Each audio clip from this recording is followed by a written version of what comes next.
এখন দেখতে পাচ্ছ প্রত্যেকটা সবজি রয়েছে না, তো ওগুলোকে না একটু একটু করে ভেজে নেওয়া হচ্ছে। একটু না, বেশ ছাকা তেলেই ভাজা হচ্ছিল। ফুলকপিটা যেহেতু অনেকটা তেল খেয়ে নেয়, তাই জন্য ফুলকপিটাতেও বেশি করে তেল দেওয়া সত্ত্বেও ওটা মানে টেনে নিয়েছে আর কি। আর দেখো এক একটা করে সবজি তোলা হচ্ছে, মানে যে ঘরে রেখে দেওয়া হয়েছিল না। তো এটা আমাদের না গ্রামের বাড়িতে হচ্ছে। গ্রামের বাড়িটা একটু অগোছালো, তাও তোমরা ম্যানেজ করে নিও, কিছু করার নেই।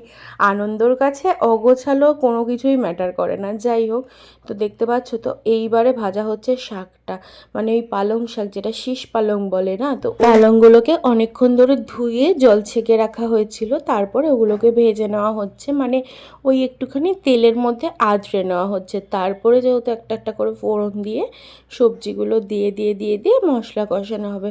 লাস্টের আরও একটা ব্লগ আসছে, কিন্তু কেউ কিন্তু মিস করো না। দেখতে পাচ্ছ এইবারে না ওর মধ্যে গোটা কড়াইশুঁটিও দেওয়া রয়েছে, সেইটার না ছবিটা আমি তুলতে ভুলে গেছি।